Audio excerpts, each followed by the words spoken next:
ទុកចិត្តមិនបានចិត្តច្រើនប្រែប្រួលមិនស្មោះកុំតន់ជឿពាក្យគេសុំស្នេហាក៏តែច្បាស់ប្រយ័ត្នជ្រុលជ្រួព្រោះសងសាមានត្រឹមតែជាឈ្មោះអាចឲ្យយើងជឿចាប់កាត់ទុកពេលបែកគ្នាអ្នកយំគឺអ្នកស្មោះដូច្នេះគូគិតសិនណា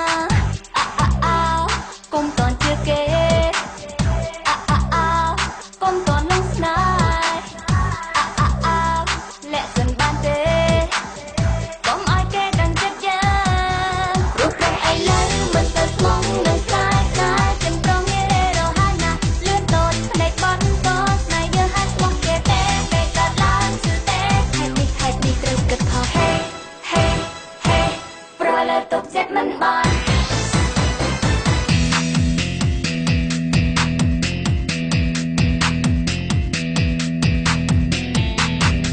ប្រុសនឹងស្មោះទាំងអស់ទេស្មោះមាន 10% នឹងមិនមើលដឹងថាស្មោះឬមិនស្មោះបើលើខ្ញុំឃើញចឹងមែនឃើញតែស្រីត្រូវយំដោយសារប្រុសតែណាហ៊ានជឿភ្លាមមកតែមានកំហុសខុសព្រោះតែឆាប់ជឿគេកុំតន់ជឿគេកុំតន់នឹងស្នេហ៍លាក់សិនបានទេកុំឲ្យគេដឹងចិត្តយ៉ាងព្រោះព្រឹងអីឡើយមិនទៅស្មងនឹងស្ដាយស្ដាយចិនប្រងងាយរហ័សណាស់លឿនតូចភ្នែកបន់តស្នេហ៍យើងហាក់ស្មោះគេទេពេលកាត់ឡើងជឿទេហេតុនេះត្រូវគិតថោហេប្រលើទុកចិត្តមិនបាន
ទុកចិត្តមិនបានអេកុំជឿ